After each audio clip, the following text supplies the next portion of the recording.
அன்பின் பரலோக பிதாவே, இயேசுவின் நாமத்தினாலே நம்முடைய சமூகத்தில் வருகிறோம். கடந்த நாட்களில் ஆவி ஆத்மா சரீரத்தை குறித்து நாங்கள் படித்து கொண்டு வந்தோம். அதில் ஆவியில் 10 காரியங்கள் உண்டு, ஆத்மாவிலே 5 காரியங்கள் உண்டு, சரீரத்தில் 5 காரியங்கள் உண்டு, மொத்தம் 20 காரியங்கள் உண்டு.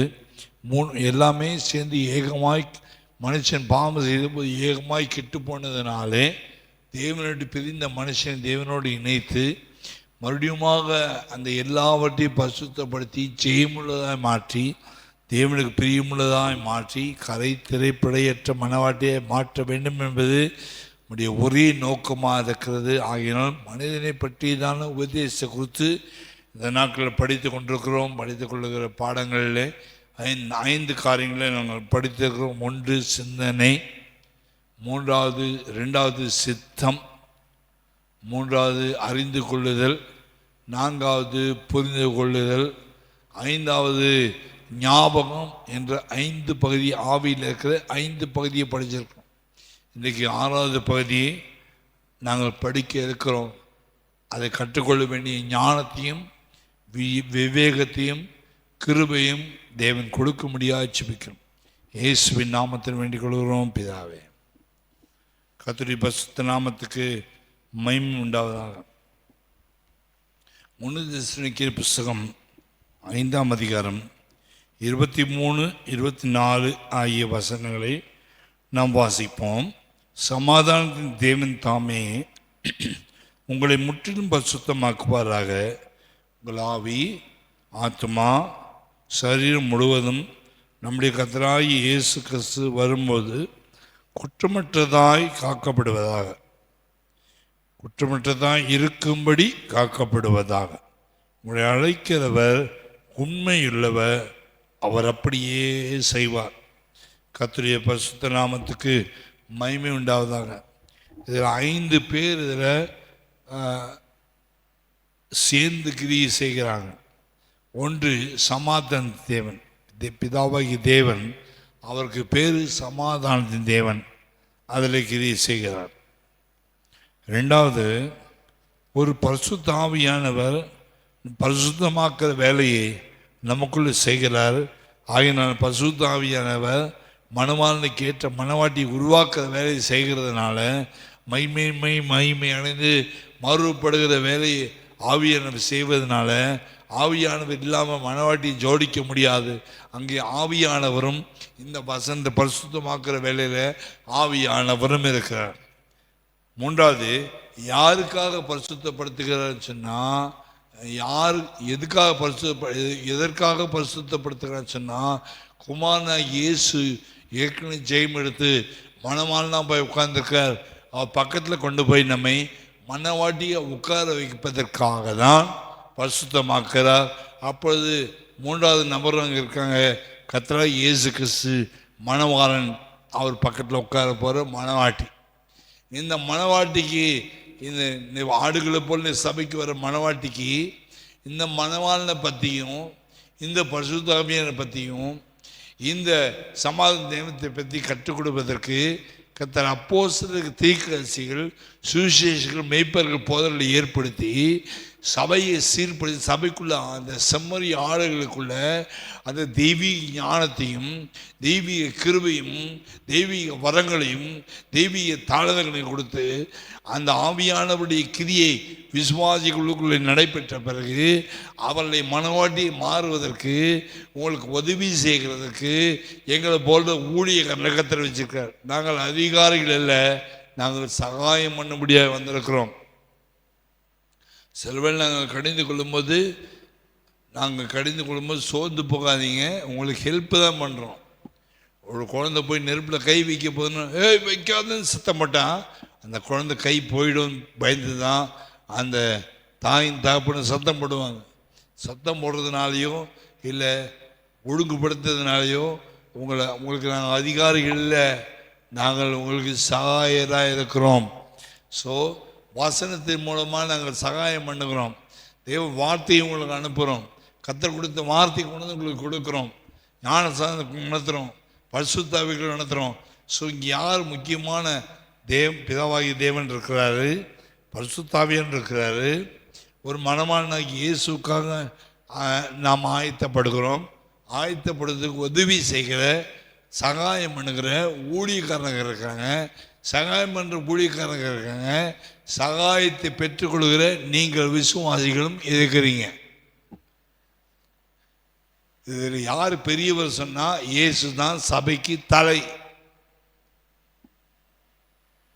தலையாக இருக்க இயேசுவோடு சபையை கொண்டு போய் அட்டாச் பண்ணுற வேலை, இணைக்கிற வேலை மட்டும்தான் எங்களுடைய வேலை. உங்களுக்கு ஆளுகை செய்வது, அதிகாரம் செலுத்துவது எங்கள் வேலை அல்ல. நான் கண்டிப்போம், உணர்த்துவோம், எல்லாம் செய்வோம். ஆனாலும் எல்லாவற்றையும் செய்துவிட்டு நாங்கள் அப்பிரோஜனமான ஊழியக்காரர்கள், செய்ய வேண்டிய கடமை மாத்திரம் நாங்கள் செய்தோம் என்று ஆண்டவருக்குள்ளே ஒளிஞ்சு கொள்வது தான் எங்களுடைய வேலை. கர்த்தருடைய பரிசுத்த நாமம் மகிமைப்படுவதாக. இதில் ஆவியில் 6வது பகுதி படிக்க போகிறோம். 6வது பகுதிக்கு பேர் எண்ணங்கள். சிந்தனை என்பது வேற, சிந்தை என்பது வேற, எண்ணங்கள் என்பது வேற. எண்ணங்கள் என்று சொல்லுது இருதயத்திலிருந்து தோன்றி வரக்கூடிய காரியம். இருதயத்திலிருந்து நம்முடைய ஆவிக்குள்ளே போய் கரப்படுத்தக்கூடிய காரியங்கள் தான் எண்ணங்கள். எண்ணங்கள் என்பது ஆங்கிலத்தில் தாட்ஸ், சிந்தைக்கு ஆங்கிலத்தில் மைண்டு. மைண்டு வேறு, தாட்ஸ் வேறு. அப்போது எண்ணங்கள், எண்ணங்களை குறித்து பைபிளில் எழுதப்பட்டிருக்கு. பிரசங்கியின் புஸ்தகம் 3ஆம் அதிகாரம் 17ஆம் வசனத்தில் சகல எண்ணங்களையும் சகல செய்கைகளையும் நியாயம் தீர்க்கும் காலம் இனி இருக்கிறபடியால் தேவன் சன்மார்க்கனையும் துன்மார்க்கனையும் நியாயம் தீர்ப்பார் என்று எண்ணினேன். சன்மார்க்கனையும் துன்மார்க்கனையும் தேவன் நியாயம் தீர்ப்பார் என்று எண்ணினேன். கர்த்தருடைய பரிசுத்த நாமத்துக்கு மகிமை உண்டாதாக. இங்கே துன்மார்க்கன் ஒருத்தர் இருக்கான், சன்மார்க்கன் ஒருத்தர் இருக்கான். ரொம்ப ஞானமாக நீங்கள் காரியங்களை புரிந்து கொள்ள வேண்டும். இப்போ ஒருத்தனை எனக்கு ஒரு ஆளை கண்டா பிடிக்கல, அப்போ இந்த ஆளை வெட்டி கொலை பண்ணிடுறான், இல்லை கொலைக்காரனாக போய் வெட்டிடுறான் அப்படின்னா அதுக்கு பேர் துன்மார்க்கன். துன்மார்க்கன் வெட்டுகிறான், காயின் ஆபேலை வெட்டினான், அதுக்கு பேர் துன்மார்க்கன்.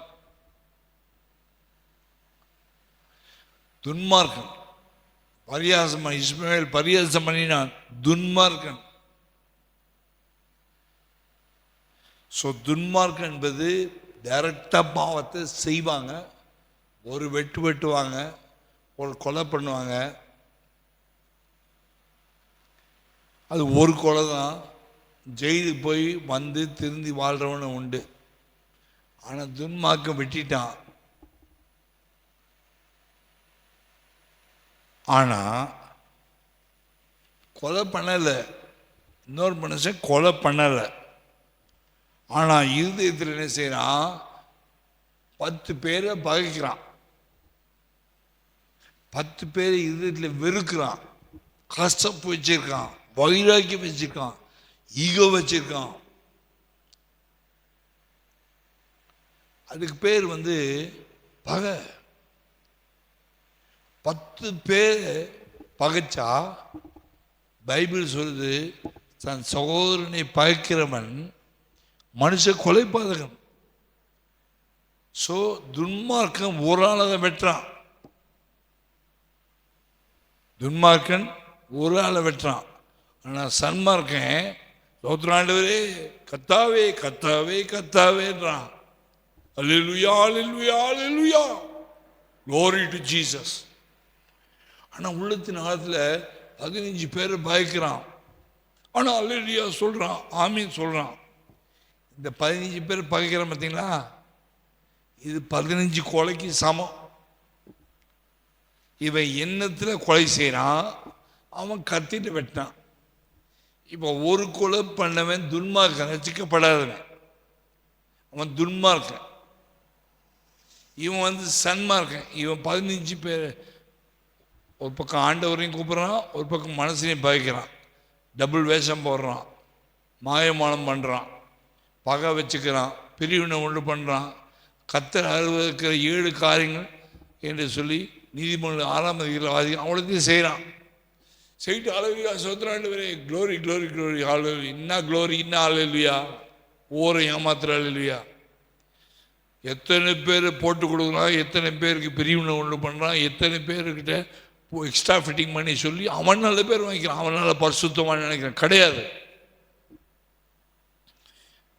அந்த துன்மார்க்கம் வெட்டி ஒருத்தரத்தை சித்தி கொலை பண்ணதை விட இந்த சன்மார்க்கம் தன் மனசில் பாய்க்கிறான். பார்த்தீங்களா? பிரச்சனை உண்டு பண்ணிட்டு இருக்கான். பார்த்தீங்களா? துர்க்கிரியை செய்கிறான். பார்த்தீங்களா? மற்றவங்களுக்கு தீமையை விளைவிச்சுட்டே இருக்கான். பார்த்தீங்களா? வாயினால, மனசுனால, எண்ணத்தினால இவனை கெடுக்கலாம், இவனை கெடுக்கலான்ட்டு அந்த உள்ள மோட்டர் மாதிரி மூளை ஓடுது பாருங்க. இவன் 15 பேரை கொலை பண்ணான். இப்போ யார் பெரிய பாவி? நல்லா சொல்லுங்க கரெக்டாக. யார் பெரிய பாவி? கத்தி வச்சு ஒரு ஆளை வெட்டிட்டு ஜெயிலுக்கு போயிட்டு வந்து திருந்தி வாழ்கிறவன் பாவியா? இதை ரசிக்கப்பட்டு ஞானஸ்நானத்தை அபிஷேகம் பெற்றுட்டு க்ளோரி டு காட் ஹல்லேலூயா சொல்லிட்டு 20 பேரை போட்டு கொடுத்து 20 பேர் பிரித்து விட்டு சபையே ஆளை இல்லாதபடி கெடுத்து விடுறானே, இவன் பெரிய பாவியா? சன்மார்க்கம் தான் பெரிய பாவி. அதனால வேதம் சொல்லுது, தேவன் சன்மார்க்கனையும் துன்மார்க்கையும் தேவன் நியாயம் தீர்ப்பார். சன்மார்க்கன் ஏன் நியாயம் தீர்க்கப்படணும்? சன்மார்க்கம் மனதில் எண்ணங்களில் கொலை பண்ணுறான், எண்ணத்திலே விவசாயம் பண்ணுறான், எண்ணத்திலே வேசித்தனம் பண்ணுறான், எண்ணத்தில் பொருளாசை இருக்குது, பண ஆசை இருக்குது, மேட்டிமை இருக்குது. நான் பெரிய ஆள் தெரியுமான்னு சொல்லி செய்கிறான். இந்த சபை நான் தான் பெரிய விசுவாசி அப்படின்னு நினைக்கிறான். அவன் சன்மார்க்கன். சபையிலிருந்து பிரியாணி போடுவான், பிரியாணி வாங்கி கொடுப்பான், கீபோர்டு வாங்கி கொடுப்பான், ஸ்பீக்கர் வாங்கி கொடுப்பான், புல்பீட் செய்ய கொடுப்பான், எல்லாம் செய்வான். ஆனால் உள்ளத்தில் நினைப்பான், நான் இல்லைனா சபையே இல்லை, நாங்கள் சபைக்கு வரலாம், சபையே வளராது, நாங்கள் தான் பெரிய ஆள் என்று சொல்லி நினைக்கிறவங்களுக்கு பேர் சன்மார்க்கம். பழைய ஏற்பாட்டுக்களில் சன்மார்க்கம் தான். ஆண்டவரே நான் உபவாசம் எடுக்கிறேன், நான் உபவாசம் எடுக்கிறேன், தசமாக கொடுக்குறேன், காணியை கொடுக்குறேன், ஒருத்தலாமையிலும் சீரகத்திலும் வெந்தயத்திலும் எல்லாம் கொடுக்குறேன். கரெக்டு தான், கொடுத்ததான், அவன் சொன்னதெல்லாம் கரெக்டு தான்.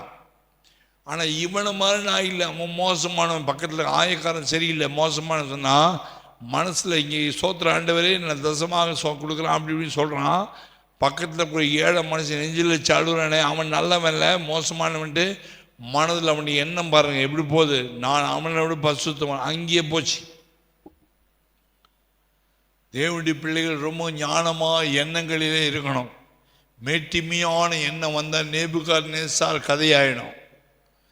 மேட்டிமையான எந்த எண்ணங்களையும் ஆண்டவர் காலுக்கீழே கொண்டு வந்து அடக்கி ஆகணும். கர்த்தருடைய பரிசுத்த நாமத்துக்கு மகிமை உண்டாவதாக. உலகத்தில் மேட்டிமையான எண்ணங்கள் யாருக்கு? நடிகர் நடிகைகள், பெரிய பெரிய ஃபுட்பால் பிளேயர்கள்லாம் மேட்டிமையான உலகத்துக்கு மேலேயே 10வது வானத்தில் மிதக்கிற மாதிரி ஒரு ஃபீலிங்கில் இருப்பாங்க. போதை மருந்து சாப்பிட்றாங்க, தண்ணி அடிப்பாங்க, அவங்க மிதக்கிறது. ஒரு கிறிஸ்தவனும் அப்படி செய்வாங்கன்னா அப்போ போதையில் இருக்கிறவனுக்கு கிறிஸ்தவனுக்கு என்ன வித்தியாசம் இருக்குது? ஒரு நாள் நமக்கு மேட்டிமையான எண்ணங்கள் வரக்கூடாது, பகை வரக்கூடாது, பழி வாங்குற எண்ணங்கள் வரக்கூடாது. இந்த காயின் பல நாட்களாக ஆபேல மனசுக்குள்ள வச்சு பகைச்சான். உடனே பலி செலுத்தின கத்திரவன் பலி ஏற்றுக்கிட்டாருன்றதுனால உடனே அடுத்த நாள் வெட்டலை. பைபிள் வாசிக்கும் போது நீங்கள் அப்படி வாசிக்கிறீங்க. ஆனால் ஒரு வருஷம் நடந்துச்சு, அடுத்து 7 வருஷம் 5 வருஷம் தள்ளி போச்சு. உள்ள பகையை வளர்த்துட்டு வந்தான். எண்ணம் கெட்ட எண்ணம் வந்துட்டுச்சு. இவன் என்னைக்கு இருந்தாலும் ஒரு நாள் தனியாக மாட்டுவான். தனியாக மாட்டும் போது கொண்டுடலாம். ஆபேல் அப்பா அம்மாவோடு தான் இருப்பான். இப்போ 4 எடுத்திருக்கோம். பைபிள் எழுதப்பட்டதெல்லாம் பல 6000 காலத்துடைய காரியங்களும் எழுதப்பட்டிருக்கு. கிமு 4004 ஆதம் சிருஷ்டிக்கப்பட்டான். இயேசு பிறக்கும் போது கிமு 2000 வருஷம் முன்னாடி பிறந்தார். அப்போ 4000 வருஷமும் அதுக்கப்புறம் இயேசு வந்து இன்னைக்கு வரைக்கும் 6000, மொத்தம் 6000 வருஷங்களும் பைபிள் அடங்கியிருக்குது. இனி வரப்போகிற காலங்கள் இயேசு வந்து ஒளிமலை மேலே வரக்கூடிய காரியங்கள், 1000 வருஷ சாட்சி, இதெல்லாம் பைபிளில் நிறைய எழுதப்பட்டிருக்கு. பைபிள் வந்து நித்தியத்தில் நித்தியம் வரைக்கும் போகுது.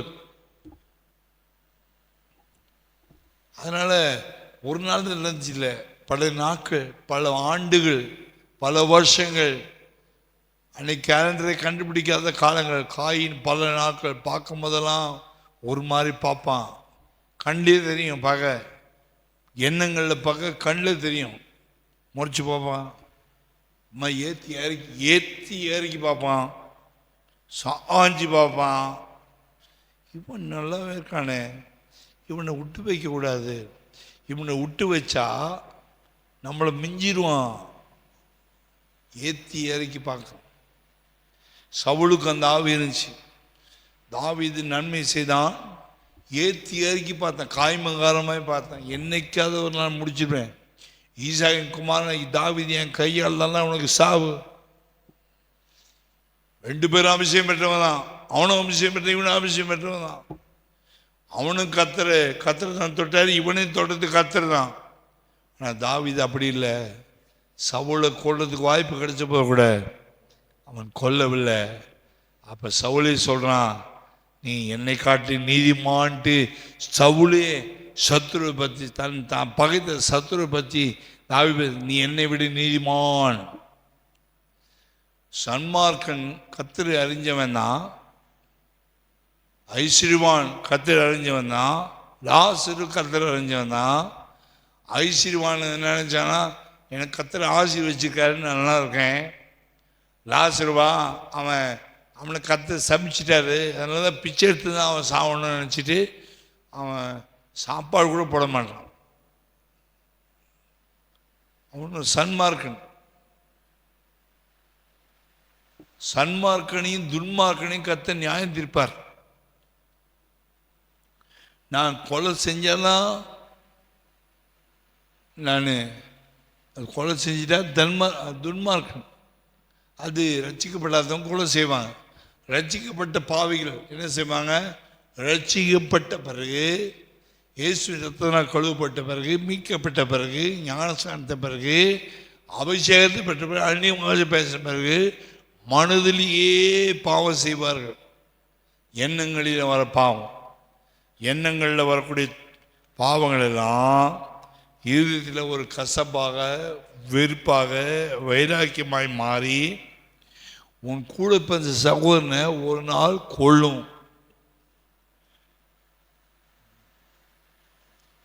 அப்போ யார் நிறைய பாவம் செய்கிறான்னு கேட்டிங்கன்னா, துன்மார்க்கம் ஒரு கொலையை பண்ணால் கூட அதுக்கப்புறம் மனசில் ரொம்ப பாதிக்கப்பட்டு இனிமேல் செய்யக்கூடாதுன்னு நினைப்பான். ஆனால் சன்மார்க்கம் அப்படி இல்லை, பாவம் செஞ்சுக்கிட்டே போவான். ஸோ தேவனுடைய பார்வையில் யார் பெரிய பாவின்னா, ஒரு துன்மார்க்க மனம் திரும்பினா பரலோக சந்தோஷம் இனிமேல் செய்ய மாட்டான். ரட்சிக்கப்பட்ட ஞானஸ்நானத்தை அபிஷேகம் பெற்றவங்க தொடர்ந்து பாவத்தில் மனசில் கெட்ட எண்ணங்கள் வச்சுக்கிட்டே இருந்தாங்கன்னா, மன்னிக்க முடியாமல் இருந்தாங்கன்னா, தேவனுடைய பார்வையில் அந்த பகை உண்டாகுமானா அவன் தேவனோடு பிரிந்து போகிறான். அவன் ரட்சிக்கப்பட்ட துன்மார்க்கனை விட ஏற்கனவே ரட்சிக்கப்பட்டு பல வருஷம் விசுவாசியாக இருந்தவனும் பல வருஷங்கள் ஊழியம் செய்தாலும் மனசுக்குள்ளே அது போகிற வஞ்சனை வச்சுக்கிட்டு இவங்கள ஒரு மாதிரி அவங்கள ஒரு மாதிரி நடத்திது வேஷம் மாறி மாறி மாறி மாறி மனுஷன் வேஷமாகவே தெரிகிறான்ற மாதிரி மாறுவோமானா நான் தேவனுடைய பார்வையில் சன்மார்க்கனாக மாறிவிடுவேன். சன்மார்க்கனை மாறுபடி கர்த்தர் ரட்சிக்க இல்லை. சன்மார்க்கனாய் மாறுபடி கர்த்தர் ஞானஸ்நானத்துக்குள்ள நடத்தல. சன்மார்க்கனாய் மாறுபடி கர்த்தர் அபிஷேகம் பண்ணல. நான் சன்மார்க்கனாய் மாறுபடி கர்த்தர் எனக்கு ஆலயமாய் என்னை மாற்றவில்லை. சன்மார்க்கனை போல எண்ணத்தில் பாவம் செய்ய முடியாது கர்த்தரை அழைக்கவில்லை. நான் பரிசுத்தராக இருக்க போல நீங்களும் பரிசுத்தராங்கள், எல்லா நடக்கையிலே பரிசுத்தராங்கள். சன்மார்க்கன் எண்ணங்களிலே பாவம் செய்கிறான். துன்மார்க்கன் கத்தி வச்சு வெட்டி இலவசாரம் பண்ணுறான். ஆனால் நீதிமான்கள் அப்படி இல்லை, அசைக்கப்படக்கூடாது. எது வந்தாலும் யார் அடித்தாலும் ஒரு கணத்தில் அடித்து இன்னொரு கணத்தை கட்டி போயிட்டே இருக்கணும். பகை வச்சக்கூடாது, கஷ்டம் வச்சக்கூடாது, வைராக்கி வச்சக்கூடாது, நான் தான் பெரிய ஆளுன்னு எண்ணம் வரக்கூடாது. வந்துச்சுன்னா நம்முடைய மனது அங்கே சன்மார்க்கத்தின் எண்ணத்தினால கெட்டு போயிருக்குது.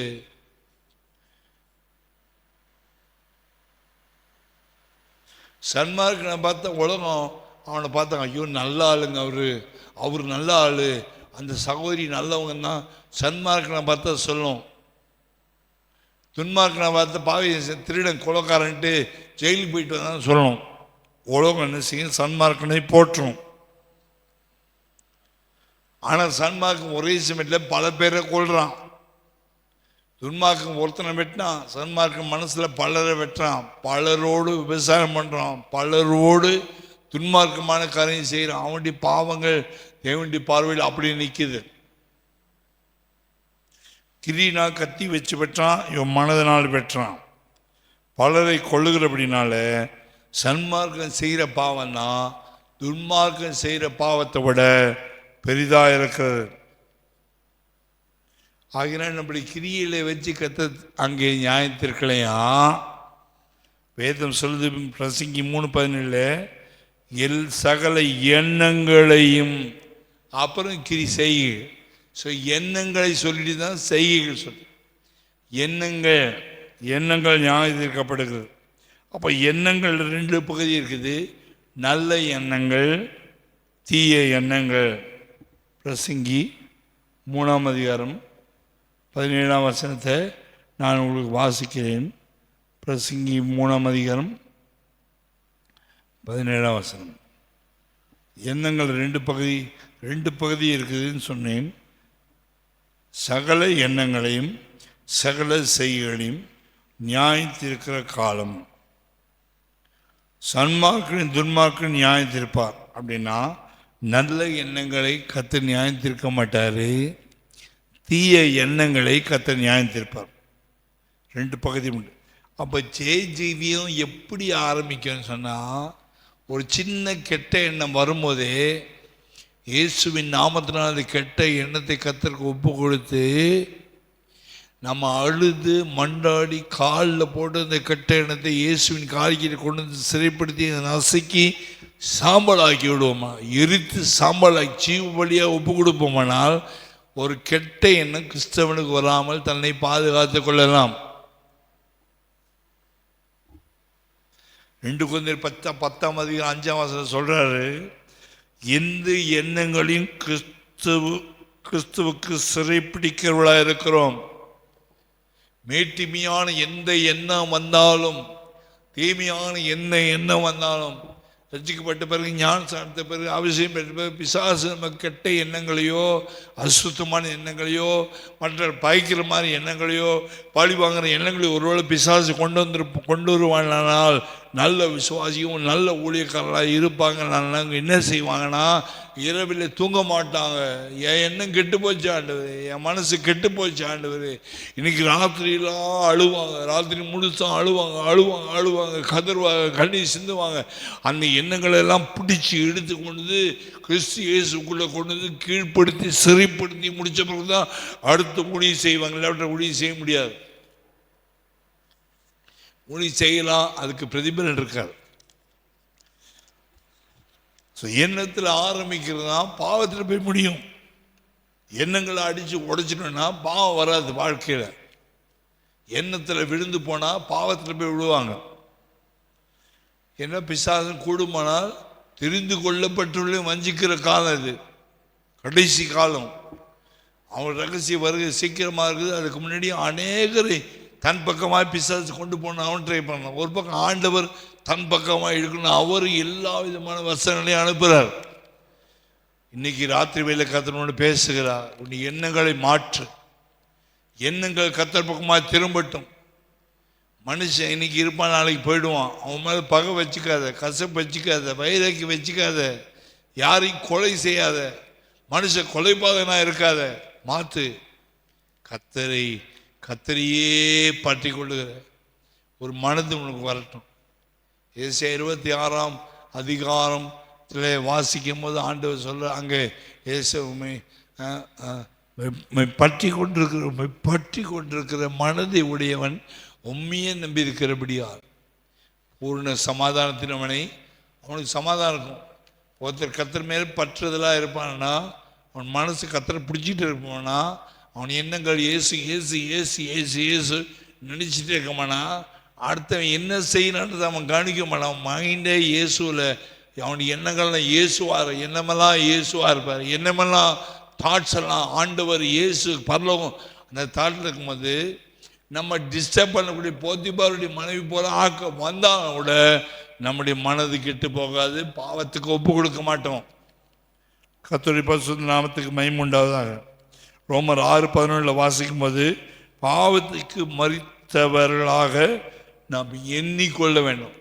செத்துட்டோம், இயேசுக்கு பிடிச்சிருக்கிறோம்.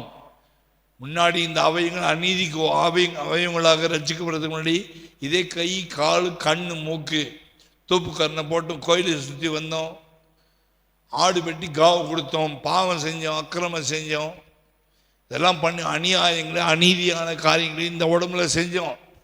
இதே கை இதே கால் இதே கண் இதே மூக்கு இதே வாய் வச்சு பொய் பேசி திருட்டு தந்த மணி எல்லாம் பண்ணதுக்கு உண்மைதான். அநீதிக்கு ஒப்பு கொடுத்த இதே அவயவங்களை இயேசு கிறிஸ்துவோடு சிலுவையில் அறையப்பட்ட பிறகு, ஞானஸ்நானத்த பிறகு, இந்த சரீரத்தை அவருடைய மரணத்தின் சாயல் இணைக்கப்பட்ட பிறகு, உயிர்த்தெழுதலின் சாயல் நாம் இணைக்கப்பட்ட பிறகு, ரோமர் 6:3-4-5-6 படி இயேசு கிறிஸ்துடைய மரணத்தின் சாயல் இணைக்கப்பட்ட மனுஷனாகினான். உயிர்த்தெழுதல் சாயல் இணைக்கப்பட்ட பிறகு, முன்னே ஒரு காலத்தில் அநீதிக்கு அவயங்களாக ஒப்பு கொடுக்கப்பட்ட இதே சரீரத்தின் அவயங்களை கிறிஸ்துவின் சரீரத்துக்காக அவரோட சிறு அறையப்பட்டு மறைச்சி அடக்கம் பண்ணப்பட்டதுனால நீதியின் அவயங்களாக ஒப்பு கொடுக்க பழக வேண்டும். கெட்ட எண்ணங்கள், நல்ல எண்ணங்கள், பகைக்கிற எண்ணங்கள், நேசிக்கிற எண்ணம், உன்னை போல பிறனை நேசி, இது நமக்குள்ள வரணும். அந்த கெட்ட எண்ணங்கள் வந்தாலும் அதை பிடிச்சி கீழே அடிச்சு காலி பண்ணணும். பவுல் சார் நல்ல போராட்டத்தை போராடணும். அவருக்கு எண்ணங்கள் போராடப்பாச்சு. பவுலை தள்ளுறதுக்கு எத்தனையோ மனிதர்களுடைய எண்ணங்கள், மனுஷ எண்ணங்கள், கெட்ட எண்ணங்கள் என்னென்னமோ வந்துச்சு. ஒரு காலில் பவுல் தண்ணி உடம்பு கண்ட மாதிரி சீசியில் கொலை பண்ணுறதுக்காக போனார். மோசையை நியாயப்பிரமாணத்துக்காக வைராக்கியமானு கிறிஸ்தவர்களை கொடுமைப்படுத்தின அதே அவயங்கள் இயேசுக்காக ஜீவனை கொடுக்கறதுக்கு மாற்றி அமைச்சிட்டார். நீதிக்குரிய அவயங்களாக மாற்றிட்டார். அப்போஸ்தலர் 8ஆம் அதிகாரத்தில் 20-22 வாசிக்கும் போது, நல்ல நோக்கம் இருந்துச்சுன்னா நல்ல எண்ணம் இருக்கும். சீமோன் என்னப்பட்ட ஒரு மாய வித்தக்காரன் பரிசுத்த ஆவியை விரும்பினான். ஆனால் என்ன எண்ணத்தில் பரிசுத்த ஆவி வரத்தை கேட்டான்னு சொன்னால், பணம் சம்பாதிக்கிற எண்ணம். பேதரும் யோவான கை வச்சோன்னு அபிஷேகம் பெறாங்க. அதே போல் நானும் அபிஷேகம் வேணும், நான் போய் மற்றவங்க கை வச்சா அதே வரம் எனக்கு வேலை செய்யணும். அப்போ அது பிஸ்னஸ். என்னது? ஊழியத்தில் பிஸ்னஸ். கை வச்சா அபிஷேகம் கிடச்சிடும், அது ஒரு பிஸ்னஸ். பல வருஷத்துக்கு முன்னாடி ஒரு ஊழியக்காரர் வந்தால் எங்கள் வீட்டுக்கு. குறை சொல்கிறதுக்காக வருத்தமாக சொல்கிறேன். சொல்கிறது 84ஆம் வருஷம். அப்படி எங்கள் தங்கச்சிங்க 2 பேருக்கும் 3 தங்கச்சிக்கெலாம் அபிஷேகம் பெறல, நான் மட்டும் அபிஷேகம் பெற்றேன். அவர் வந்தார். அவர் கொஞ்சம் உட்காந்து பக்கத்தில் நின்னாலே அபிஷேகம் கிடச்சினா அந்த ஒரு வாரம் அவருக்கு இருந்துச்சு. அவர்கிட்ட எங்கள் அம்மா கேட்டாங்க, என்னுடைய 3 பொண்ணுக்கு அபிஷேகம் பெறல. அப்போ அவர் சொன்னார், சரி நான் வரேன், அபிஷேகம் கிடச்சுன்னா பிரியாணி போடணும், இவ்வளோ காணி கொடுக்கணும். அப்போ எங்கள் அம்மா சொன்னாங்க, போயிட்ட பிறகு சொன்னாங்க, சே அபிஷேகத்தை கர்த்தர் இலவசமாக கொடுக்குறாரு. நாங்கள்லாம் ஃபெய்த்தமில் 1952ஆம் வருஷத்தில் ஃபெய்த்தமிழ்ந்து நான் வளர்ந்து வந்தவன். இத்தனை வருஷம் நான் இவ்வளோ பேரை பார்த்துருக்கேன். பாஸ்டர் ஆல்வின்லேருந்து pastor A C Thomas, pastor Freddies, எல்லாரையும் பார்த்து கூட பழகி வளர்ந்துருக்கேன். ஃபெய்த்தம் பிள்ளையாக வளர்ந்தா நான் கல்யாணம் பண்ணேன். ஆனால் இந்த மாதிரி எந்த ஊழியக்காரன், பாஸ்டர் ஆர்வினும் சரி, பாஸ்டர் ஏசி தாமஸும் சரி, பாஸ்டர் ஃப்ரெடி பாலும் சரி, அந்த நாட்களில் பாஸ்டர் கேசி வரைக்கும் சரி, அந்த காலத்தில் இருந்த ஊழியக்காரன் 52ஆம் வருஷத்தில் பாஸ்டர் கேசி வரைக்கும் ஒரு எல்டர் பிரதராக இருந்தார். அவங்க கூட ஒரு பிரியாணி போடுவீங்களா, இவ்வளோ காணி கொடுப்பீங்களா, நான் ஜெபம் பண்ணுறேன் அபிஷேகம் கிடைக்குன்னு அவங்க கூட சொன்னதில்லை. இப்படி சொல்லிட்டு போயிட்டாருன்னு ரொம்ப வருத்தப்பட்டாங்க எங்கள் அம்மா. ஒரு அபிஷேகம் பெறுறது இலவசமாய் கர்த்தர் கொடுக்குற காரியம். அதை கூட வியாபார தொழிலாக மாற்றக்கூடாது. சீமோன் அந்த வரத்தை கேட்டான், போய் யார் மேலே கை வச்சா அபிஷேகம் கிடைக்கும், அந்த வரத்தை கொடுத்துருங்க, நான் பணம் கூட கொடுக்குறேன். பணத்தை கொடுத்து அபிஷேகத்தை வாங்க பார்க்குறான். ஆண்டவர் என்ன பிரதம மந்திரியா இல்லை இயேசு கிறிஸ்டினா இந்த தமிழ்நாட்டுக்கு சீஃப் மினிஸ்டரா? இல்லையே. லஞ்சம் கொடுத்து ஆவி வாங்க வேண்டிய அவசியம் இல்லை. லஞ்சத்துக்காக, பணத்துக்காக, பிரியாணிக்காக விஷயம் கிடையாது.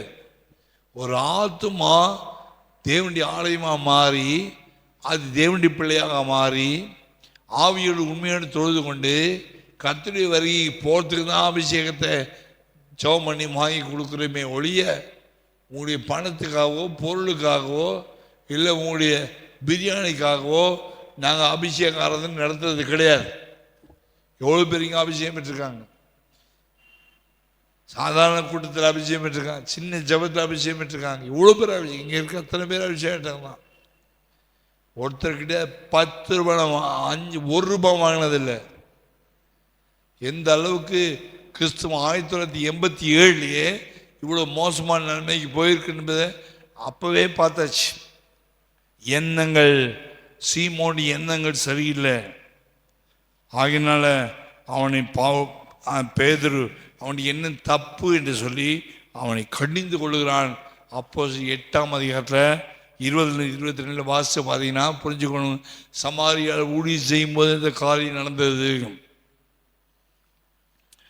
எபிரேயர் அதே போல் பிலிப்பியர் 3:11 வாசிக்கும் போது பவுல் சொல்கிறாரு, அடைஞ்சிட்டேன்னு நினைக்கக்கூடாது. பவுல் சொல்கிறாரு, சில ஆவிக்குரியத்தை கொஞ்சம் வளர்ந்துட்டேன்னா, நம்ம ரொம்ப வளர்ந்துட்டோம், நம்ம ரொம்ப சீனியரு, நம்ம மாதிரி நம்மளை விட இவெல்லாம் நேற்று வந்தவன், இப்போ நேற்று வந்த விசுவாசி, நான் எப்போ இவ்வளோ வருஷமாக்குறேன், அது அந்த எண்ணம் வந்தாலே எல்லாமே நம்ம விட்டு போய்விடும். பிலிப்பியர் 3:11-12 வாசிக்கும் போது, பிலிப்பியர் 3ஆம் அதிகாரம் 11-12, அவருக்காக எல்லாவற்றையும் நஷ்டமென்று விட்டேன், குப்பையுமாக எண்ணுகிறேன். 12 நான் அணைஞ்சிட்டேன் அல்லது முற்றிலும் தேறினவன் நானே தேறிட்டேன் என்று எண்ணாமல், வளர்ந்துட்டேன் தேறிட்டேன் அப்படி எண்ணம் வந்துருச்சுன்னா அதுக்கப்புறம் வளர முடியாது. நான் சிறுகவும் அவர் பெருகவும், நான் எல்லாரிலும் சிறியவன், நான் ஒரு தெள்ளுப்பூச்சி. இந்த அடைக்கலம் குருவிக்கும் ஒரு கூடு கிடைத்ததே, அவ்வளவு பெரிய ராஜா. நான் ஏமாத்திரம், வீடு ஏமாத்திரம், அவ்வளவு பெரிய ராஜா. அடைந்தாயிட்டு நான் ராஜாவாயிட்டேன்னு கூட தாவி சொல்ல, ராஜாவானாலும் கர்த்தருக்கு முன்னாடி கூச்சாதான். ராஜாவாய் தன்னை காட்டவே இல்லை. இயேசு கிறிஸ்து கூட தன்னை தேவகுமாரன் கடைசி வரைக்கும் சொல்ல, மனுஷகுமாரன் மனுஷகுமாரன் மனுஷகுமாரன் சொன்னார். உயிர் எழுந்த பிறகுதான் அவர் தேவனுடைய குமாரன் என்று பலமாய் ரூபிக்கப்பட்டார். அதுக்கு முன்னாடி மனுஷகுமாரன். நான் புரிஞ்சுக்கொள்ளணும், நமக்கு இந்த மேட்டிமையான எண்ணம், நான் வளர்ந்துட்டேன், நான் தேறிட்டேன், நான் ரொம்ப சீனியரு, என்னை இதுவரை கர்த்தருடைய கிருபையினால் எல்லா தாழ்மையோடு சொல்கிறேன், இன்றைக்கும் சிம்பிளாக ஹம்பிளாக பழகிட்டேன். கிறிஸ்து இயேசுவினால் எதற்காக நான் பிடிக்கப்பட்டேனோ அதை பிடித்து கொள்ளும்படியாக ஆசையாய் தொடர்கிறேன். சகோதரே, அதை பிடித்து கொண்டேன் என்று நான் எண்ணுகிறதில்லை. ஒன்று செய்கிறேன், பின்னானவளை மறந்து முன்னானவளை நாடி கிறிஸ்து இயேசுக்குள் தேவன் அழைத்த பரம அழைப்பின் பந்தய பொருளுக்காக இலக்கு நோக்கி தொடருகிறேன். ஆகையால் நம்ம தேறினவர்கள் யாவரும், தேறிட்டோன்னு நினைக்கிறவங்கலாம் இந்த சிந்தையாக இருக்க கடவும்.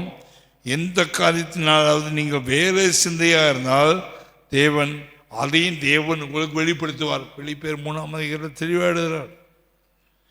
பணம் சம்பாதிக்கிற எண்ணம் சீமோனுக்கு அடைந்தாயிற்று. என்ன வந்த சிலருக்கு அடைந்தாயிடுச்சு, நான் முதி செஞ்சிட்டேன், நான் தேறிட்டேன், நான் வளர்ந்துட்டேன். அந்த எண்ணமும் மோசமான எண்ணம்.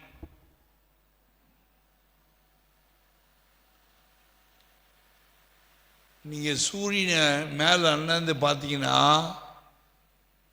வெளிச்சம் பிரகாசமாக இருக்கும். சூரியனை பார்க்கறதை விட்டுட்டு சூரியன் திசையை திருப்பிட்டு பின்னால் திரும்பி பார்த்தீங்கன்னா ஒரு கருப்பான உங்களுடைய நிழல் தான் உங்களுக்கு தெரியும். திரும்பி பார்த்து உங்கள் நிழல் நீங்கள் பார்க்காதீங்க. நீதி சூரியனை பார்த்து பழங்க. நான் யாரு, நான் எப்படிப்பட்டவன் நிழல் சொல்லும். நீ எவ்வளோ ஹைட்டு, எவ்வளோ குண்டா இருக்க, எவ்வளோ அழகாக இருக்குன்னு உன் நிழல் உனக்கு அப்படித்தான் சொல்லும். உன் நிழலை பார்க்காத, உன் நிழலில் வாழாத, உன் அடைக்குள்ள வாழாத, உன் எண்ணத்தில் நீ பெரிய ஆள் நினைக்காத, உன் எண்ணத்தில் எல்லாம் எங்களுக்கு தெரியும் அப்படின்னு சொல்லாத.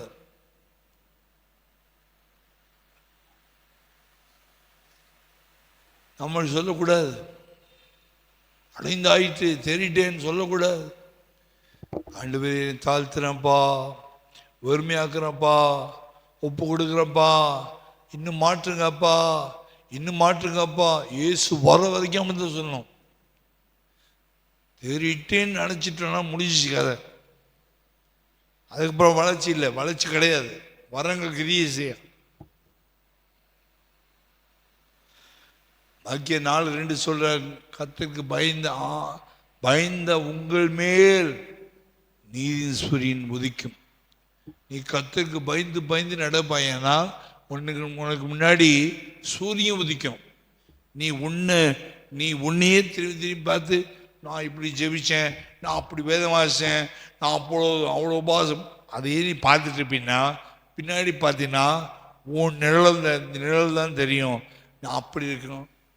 சிலலாம் இந்தியர்கள் எப்போவுமே பழைய காலத்தை குறித்து தான் சாட்சி கொடுப்பாங்க. அந்த காலத்தில் நான் மாங்காய் அடித்தேன் ரோட்டில். அந்த காலத்தில் பசங்க ஃப்ரெண்ட்ஸை ஒன்றா சேரும்போது, டேய் இந்த ரோட்டில் மாங்காய் அடிச்சேன்டா, புளியாங்காய் அடிச்சேன்டா, ஞாபகம் இருக்குதா? இதெல்லாம் பின்னான காரியங்களை யோசிக்கிறது. அது ஒரு மகிமையாக பார்ப்பாங்க. ஆனால் பவுல் சொல்றாரு, அசைக்கப்படாத ராஜ்யம், அசைக்கப்படாத ராஜ்யம். ஆபிரகாம் கைகளால் கட்டப்படாத நகரத்துக்காக காத்திருந்தான். நான் எங்கள் வீட்டை விட்டு வந்தனே, எங்கள் அப்பா விட்டு வந்தனே, சொத்தை விட்டு வந்தனே, எப்படி வந்துட்டேன், பரதேசியே திடீர்னே, நான் ஒரு பரதேசி என்று சொல்லி அதையே நினச்சிடல. அவர் கர்த்தர் எங்கே கொண்டு போன நினைக்கிறார், கொண்டு போனார். கானானுக்குள்ளே காலை வச்சார். கர்த்தர் இந்த இடத்துல பலிஜீதத்தை வச்சார். அங்கே பலிஜீதத்தை முடித்த பிறகு கர்த்தர் சொன்னார், உன்னை சந்ததியார் இந்த தேசத்துக்கு வருவாங்க, சுதந்திரிப்பாங்க, 400 வருஷம் அடிமையாக இருந்து வருவாங்க, சொன்னதை நிச்சயமாக செய்வேன். ஆபிரகாமுடைய கண்ணை கரெக்டாக கர்த்தர் மேலே வச்சதுனால ஈசாக்கு மேலே கண்ணை கத்தியை வாங்கினான். ஈசாக்கு ஒன்று என் புள்ள எப்படி விட்டுறதுன்னு ஒரு தவறான எண்ணம் வந்துருந்துச்சுன்னா அவன் வெட்டி இருக்க முடியாது, கத்தி ஓங்கி இருக்க முடியாது. கர்த்தர் அவனுடைய எண்ணங்களை பார்த்தார். மனப்பூர்வமாக ஒப்பு கொடுக்குற எண்ணத்தை பார்த்தார். பாதி மனசில் கத்தி ஓங்கலை, பாதி மனசில் அவனை பலிபீடத்தில் கடத்தி வைக்கல. நல்ல தெளிவான மனப்பூர்வமான நல்ல எண்ணத்தில் அருமையான முழு ஆத்மாவோடு முழு ஆவியோடு முழு ஆத்மாவோடு முழு இதயத்தோடு முழு பலத்தோடும் கத்தி ஓங்கி பூரணமான பலி செலுத்தினான் என்பதை கர்த்தர் கண்டார். நம்முடைய இருதயம் கூட அப்படிதான் இருக்கணும். அறக்குறையான ஒரு பலி நாம் செலுத்தக்கூடாது. பவுலுடைய வாழ்க்கையில் பாருங்க, பல பிரச்சனை வந்துச்சு. அவருடைய கண்ணில் இருந்து சீல் வடிய ஆரம்பிச்சது. சீல் வடிய ஆரம்பித்த உடனே ஊழி செய்ய போகிற இடத்துல, கலத்தி சபையில் ஊழி செய்ய போகிற இடத்துல முதல் தடவை போகும்போது விசுவாசிகள் தங்கள் கண்ணை பிடுங்கி எடுத்து இவருக்கு கொடுக்க ரெடியாக இருந்தாங்க. ஒரு வேற ஒரு தேசத்தில் மற்ற தேசங்களை ஊழி செய்துட்டுன்னு ஒரு மாதிரி 2 தடவை வரும்போது எவனோ ஒரு யூதன் வந்து என்ன பண்ணிட்டான், இந்த ஜனங்களை கலக்கிட்டான். பொய்யான உபதேசத்தில் விருத்தசேதனை பண்ணவனுக்கு தான் ரட்சிப்பு, விருத்தசேதனை ஆகாதவனுக்கு ரட்சிப்பு இல்லை, யூதனுக்கு தான் ரட்சிப்பு. விருத்தசேதனை பண்ணணுன்ட்டு பிரச்சனை பண்ணிட்டான். பவுல் செகண்ட் டைம் அங்கே 2 தடவை கலாத்திய சபைக்கு வரும்போது முதல் தடவை சுவிசேஷம் கேட்டவங்க சந்தோஷமாக ஏற்றுக்கொண்டு பவுலை தெய்வம் போல நடத்தினாங்க, கடவுள் போல நடத்தினாங்க. ஏனோ ஒருத்தன் மனசை கெடுத்துட்ட பிறகு என்ன மாறி போச்சு ஜனங்களுக்கு. இப்போ எப்படா இவன் வருவான், இந்த ஊழியக்காரனை கண்ணை பிடுங்கலாமான்னு பார்க்குறான், தோண்டி எடுக்கலாமான்னு பார்க்குறாங்க ஜனங்க. அப்போ சிலர் முதல் தடவை வந்தனே, அப்போ முதலாம் தடவை கொடுத்து வந்தபோது அப்பொழுது இருந்த ஆனந்த பாக்கியம் எங்கே, உங்கள் கண்களை பிடுங்கி கொடுமானால் அதையும் கூட செய்திருப்பீர்களே. உங்களை கெடுத்தவன் யாரு, உங்களை கெடுக்கிறவன் தரிப்புண்டு போனால் நலமாக இருக்கும் என்று கலாத்திய புஸ்தகம் இத்தனை புத்தினரோ ஆவியில் ஆரம்பிச்சு நீங்கள் மாம்சத்தில் முடிக்கிறீங்க என்று ரொம்ப அழுகையாக இருக்கும். கலாத்தியர் ஃபுல்லாக அழுது முடிப்பார். பவுலுக்கு என்ன தெரியும் பெரிய பிரச்சனை, அவன் பரலோகம் வரையும் போயிட்டு வந்தான், அவனுக்கு வெளிப்பாடு கொடுக்கப்பட்டது. அவன் பரலோகத்துக்கு போய் 3ஆம் மரணத்துக்கு போயிட்டு வந்த பிறகு அவனுக்கு நிறைய வெளிப்பாடு இருந்ததுனால சபை பற்றி வெளிப்பாடு, கிறிஸ்துவின் ரகசியம், சபை பற்றி கிறிஸ்துவை பற்றிய ரகசியம், வரங்களை பற்றியதான காரியங்கள், ஊழியங்களை பற்றிய காரியங்கள், உத்தியோகங்களை பற்றிய காரியங்கள், நவபோஜன பற்றி பற்றிய காரியங்கள், வேறுபாடு ஜீவி பற்றிய காரியங்கள், முழுக்கு ஞானசாரத்தை பற்றிய காரியங்கள், மீட்பை பற்றிய காரியங்கள், ரகசிய வரியை பற்றிய காரியங்கள், எக்கால சத்தம் பற்றிய காரியங்கள், அநேக வெளிப்பாடுகள் கொடுத்ததுனால அவன் 3ஆம் ஆனதுக்கு கர்த்தர் கொண்டு போயிட்டு வந்த பிறகு அவனுக்கு அறியாமலோ நம்ம 3ஆம் ஆனதுக்கு போயிட்டு வந்தோம், பரலோகத்தை எட்டி பார்த்துட்டு வந்தோன்னு ஒரு பெருமை வந்துடக்கூடாதுன்னு சொல்லி சாத்தானை கர்த்தர் அனுமதிச்சு சாத்தானால் குட்டப்படுகிற முள் அவனுக்கு கொடுக்கப்பட்டது. அந்த முள் வந்தபோது அவன் கண்ணில் ஒரு காலத்தில் கண்ணுக்குள்ளாக்கப்பட்டு செதிலெல்லாம் உணர்ந்து தான் கர்த்தரை சுகமாக்கி பவுலை மாற்றினார். இப்போ முள் கொடுக்கப்பட்ட பிறகு கண்ணில் ஒரு விதமான சீடு கசிய ஆரம்பிச்சது. முதல் தடவை கலத்திய சபைக்கும் போது அதுக்கு சீல் கசியும் போது ஒரு துர்நாற்றம் அடிக்கும். ஆனால் கலத்திய சபையில் இருந்தவங்க முதல் தடவை போகும்போது நான் கண்ணை பிடிக்கி கொடுக்க ரெடியாக இருந்தாங்க. 2ஆவது தடவை போகும்போது எவ்வளோ ஒரு யூதன் வந்து கலக்கிட்டான். அப்போது பவுல உள்ள இடத்துல ரொம்ப வெறுத்தாங்க, ரொம்ப வேதனையாக இருந்தாங்க. அதான் பவுல் எழுதுறார், பவுலுடைய மாம்சத்தில் ஒரு பலவீனம், மாம்சத்தில் ஒரு முள்ளுன்னா அநேக தப்பை புரிஞ்சுக்கிறாங்க. என்ன முள்? மாம்சத்தில் முள்ளுன்னு சொல்வது சாத்தானால் குட்டப்படுகிற ஒரு முள். அது சரீரத்தில் வந்ததான வேதனை. கண்லேருந்து சீல் ஓடி வருது. அநேகரை சுகமாக்குறான், ஐத்துக்கு எழுப்புறான், செத்து போனவங்க எழுப்புறான், அற்புதங்கள் நடக்குது. ஆனால் அந்த ஊழியக்காரனுக்கு கண்ணில் ஒரு துர்நாற்றம் பிடிச்ச ஒரு சீல் வடியுது. தன்னை தாழ்த்த வேண்டும், தன்னை வெறுமையாக்க வேண்டும், தனக்கு கிடைச்ச அந்த வெளிப்பாட்டு நிமித்தம் தனக்கு பெருமை வந்துடக்கூடாதுன்னு சொல்லி தேவனே அந்த முள்ளை அனுமதிக்கிறாரு. ஆகினால 3 தடவை வேண்டுதல் செய்தார்.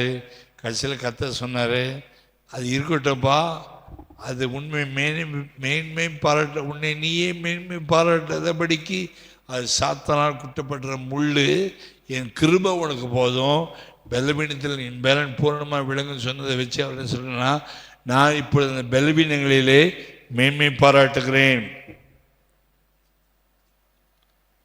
ஏன் எனக்கு வியாதி வருது, ஏன் எனக்கு கஷ்டம் வருது, ஏன் சுகமாகவில்லை, ஏன் கத்தனை சுகமாக்கல? எனக்கு ஏன் தலைவலி அடிக்கடி வருது?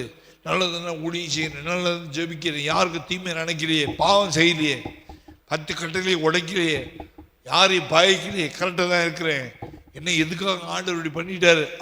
அப்படி என்ன வரக்கூடாது. ஆண்டவர் பண்ணலை, ஆண்டவர் நல்லவர்.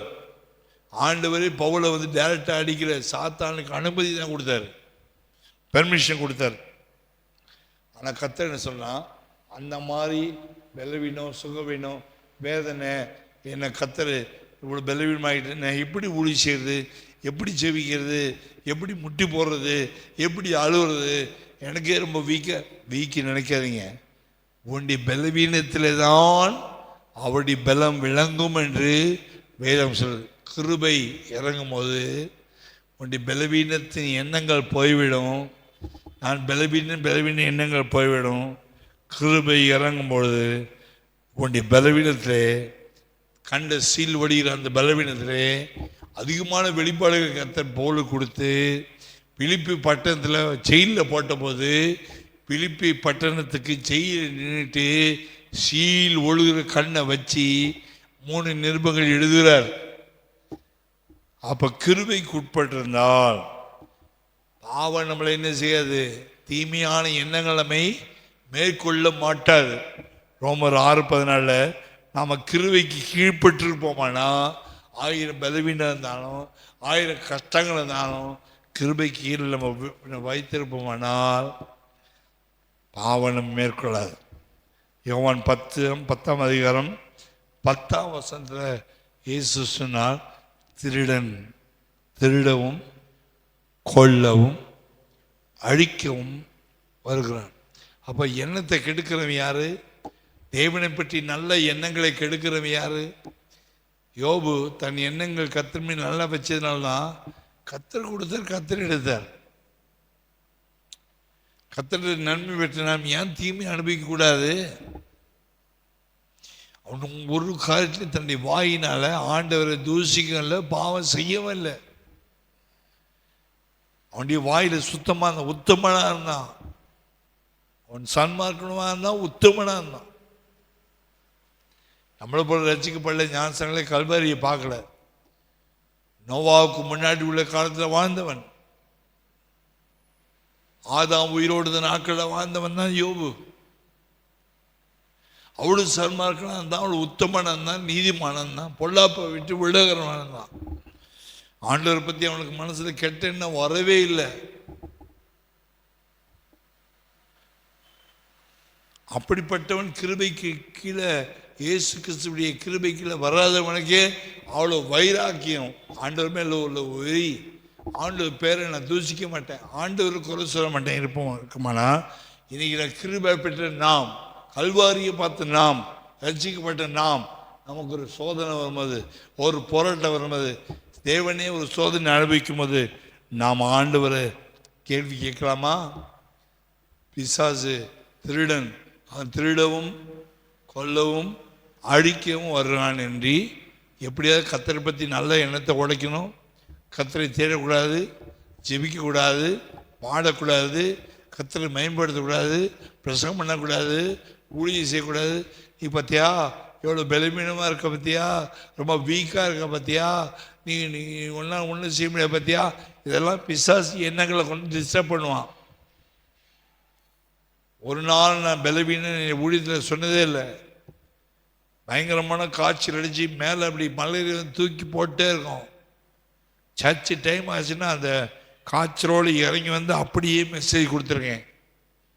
ஒரு நாள் இந்த ஊழியக்காரன் நான் பலவீனமாக இருக்கேன், நான் கூட்டத்துக்கு வர மாட்டேன், நான் கன்வென்ஷன் வர மாட்டேன்னு சொன்னது கிடையாது.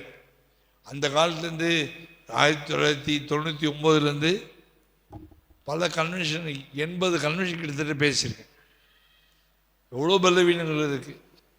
வயிற்று வலி, வயிற்று ஓட்டம் இருக்கும், தலைவலி இருக்கும், மொத்த தலைவலி இருக்கும், உட்காரக்கூட முடியாது, வேதனையாக இருக்கும். ஆனால் கர்த்தர் சொல்வார், போ நான் உனக்கு உதவி செய்வேன், உன் பலவீனத்தில் பூர்ணமாக விளங்கும். சாத்தானுடைய எண்ணங்களை இழக்காத, உன்னுடைய பலவீனத்தில் நீ மேலும் விளங்கும். உன்னுடைய பலவீனத்தை பார்க்காத, நான் உனக்கு அடைக்கிறேன், உனக்கு கோட்டை. கர்த்தரே நமக்கு பலனாக இருக்கிறார், நம்முடைய கோட்டையாக இருக்கிறார். பலவீனப்படுத்துகிற எண்ணங்களை தூக்கி வீசு, உன்னை தைரியப்படுத்துகிற எண்ணங்களை வரவழைச்சு கொண்டு வா. வலது கையை பிடிச்சு நமக்கு துணைக்கிற தேவன் உண்டு. அவர் நமக்கு சகாயராக இருக்கிறார், வைத்தியராக இருக்கிறார். அவர் ஊழியம் செய்வார். அது அவருடைய ஊழியம், அது என்னுடைய ஊழியம் அல்ல. அவருடைய ஊழியத்தை நான் செய்ய போகிறேன். அந்த கருவி எடுத்து பயன்படுத்துறதுக்கு அவரால் முடியும். அவரால் கூடாத காரியம் ஒன்றுமில்லை. அந்த விசுவாசத்தை நாம் வளர்க்கணும். தேவகுமாரனை பற்றிய விசுவாசத்தை வளர்க்கணும்.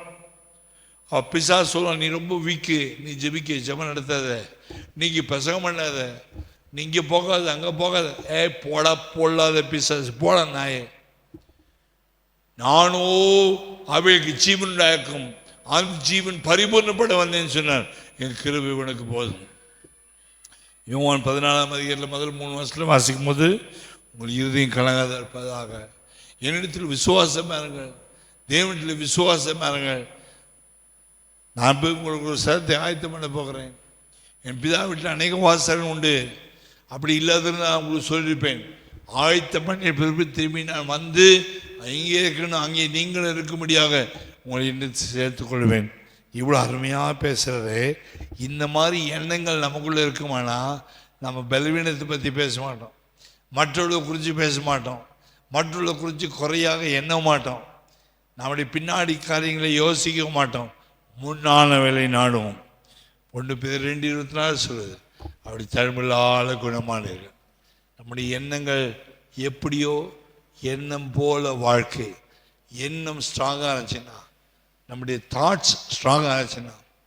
பழைய காலத்தில் மிஷினரிமார்கள் இந்தியாவில் பாடுபட்டாங்களே, சீகன் பகையர் பாடுபட்டார், வில்லியம் கேரியை பாடுபட்டார், ஹெலன் கெல்லர் அம்மையார் பாடுபட்டாங்க. இப்படி நிறைய மிஷினரிமார்கள் சொல்லிகிட்டே போகலாம். வில்லியம் கேரி வந்து இறங்கின போது இந்தியாவில் ஊழியம் செய்து அந்த கல்கட்டாவில் வந்து இறங்கி பாடுபட்டார். பாடுபட்ட போது 41 மொழியில் பைபிளை டிரான்ஸ்லேஷன் பண்ணணும்னு சொல்லிட்டு கஷ்டப்பட்டு ஹிந்தி, மராத்தி, பல பாஷைகளில் எழுதுகிறார். பிரிண்டிங் ப்ரெஸ் வந்த பிறகு அவ்வளோத்தையும் பிரிண்ட்டு ஏற்றணும். அந்த காலத்தில் ரொம்ப கஷ்டம், பிரிண்டிங் ப்ரெஸ் கிடையாது. அவ்வளோ மொழியும் படிக்கணும். ஒரு மொழி படிக்கிறதே கஷ்டம் நமக்கு.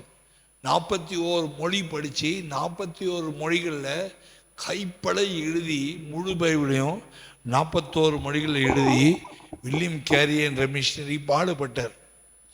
இந்த மனுஷன் இந்த பைபிள் இப்படி எழுதுறான் தெரிஞ்சோன்னு பிசாசு என்ன பண்ணிட்டான், அவருடைய மனைவியை வந்து ஸ்கிசோஃபேனியா ஒரு வியாதி கொண்டுதான். அப்படி தன்னால் மனசை குழப்பிட்டு பைத்தியம் பிடிச்ச மாதிரி உளருவாங்க. ஏன்னா இந்த மனுஷன் 41 மொழியில் பைபிள் எழுதிட்டாங்கன்னா அநேக பாஷைக்காரர் ரசிக்கப்படுவாங்க. அது பிசாசு தெரியும். ஆனால் மனைவிக்கு ஒரு பயங்கரமான ஒரு பைத்தியம் பிடிச்ச மாதிரி ஆகி வீட்டில் கள்ள தூக்கி வீசுவாங்க. சாப்பாடு இவர் தான் செஞ்சு மனைவிக்கு ஊட்டுவார். தன்னுடைய சொந்த நாட்டை விட்டு இந்தியாவில் வந்து ரொம்ப பாடுபட்டு எழுதி ஒரு ஸ்டோர் ரூம் முழுசமாக பேப்பரில் எழுதி 41 பைபிள் 41 பாஷையில் பைபிள் டிரான்ஸ்லேட் பண்ணி எழுதி வச்சுட்டார்.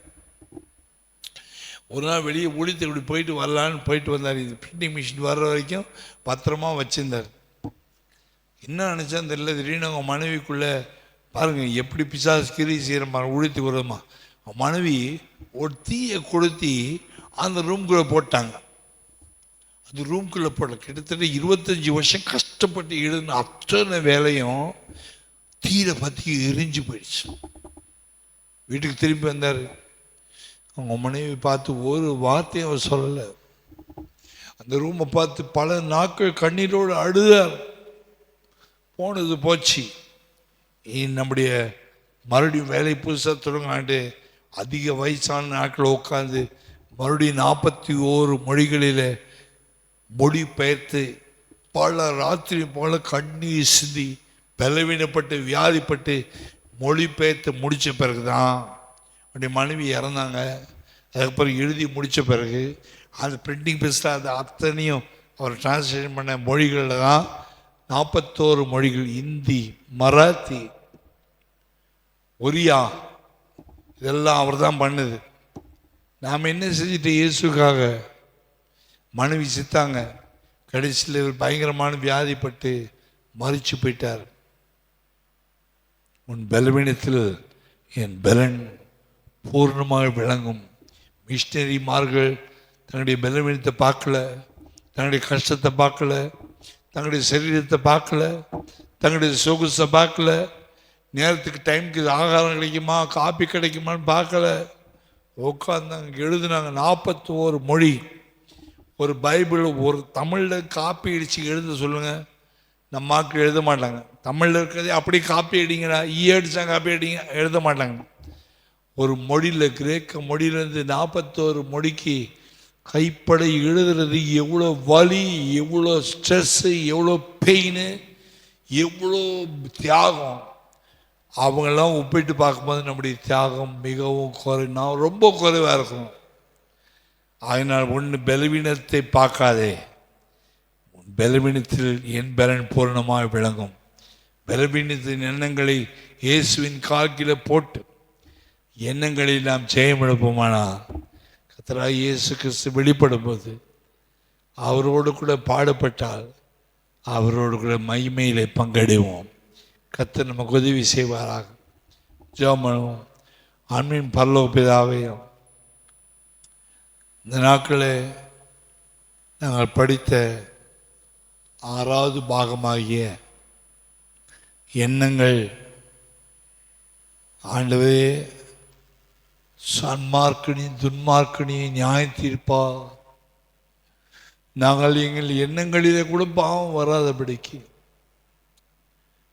துன்மார்க்கன் 1 கொலை பண்ணால் சன்மார்க்கன் 10 கொலை பண்ணுறான். இது 2த்துலேயும் இவன் எண்ணங்களை கத்த நியாயத்திற்கும் போது